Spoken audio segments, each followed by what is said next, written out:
I'll tell you what, to better understand the air quality issues here in New York City and the entire New York Metro, one only has to look across the Hudson River and look at Manhattan. And it will really paint the picture for you without having any science background. You can look at that and understand it's not good.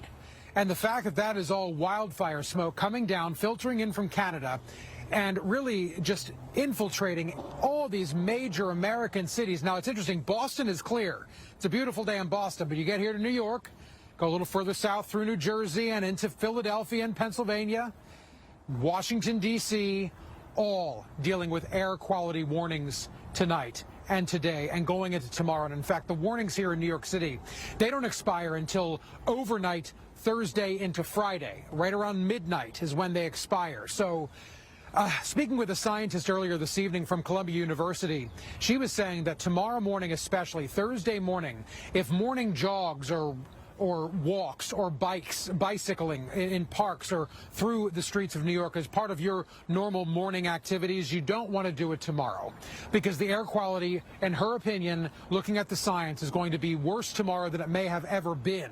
And she has major concerns for folks tomorrow morning because of that air quality. I can tell you earlier today when we first got here, the entire city was whited out. You literally could not see anything. No buildings over there whatsoever. And you know New York, those are massive buildings. Those are giants on that small island. And you could not see one, maybe the faint outline.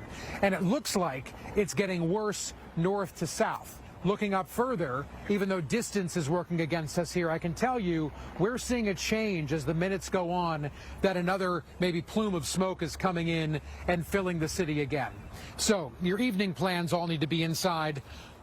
Sporting events like baseball games here in New York and also in Philadelphia have been postponed until tomorrow. Even a WNBA game was postponed out of an abundance of caution, trying to keep people inside, not out, not going to their cars, not walking to the arena, but staying home. And the governor of New York, Kathy Hochul, she even said today the best thing that we all can do, looking at the science and the scientists that are backing all this, is to simply stay inside. And Chris, that's exactly what we're hearing from the experts we've been talking to throughout the course of the day, is staying inside with the windows and doors closed. You know, air systems turned on to filter as much air as possible is really the safest and best bet for all of us. Chris, and to you.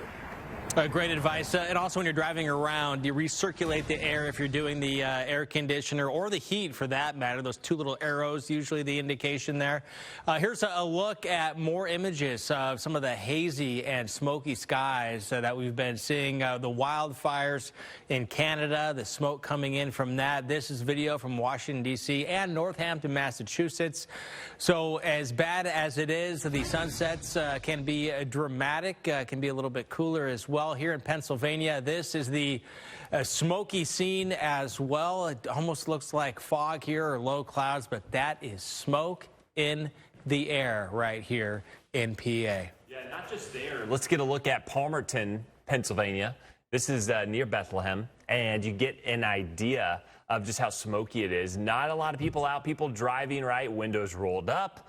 Wondering, I mean, it just looks like a foggy morning, right, in the mountains. Nope, it's sunny outside. It's just obscured by all of that smoke. And I mentioned Palmerton. Here's Palmerton.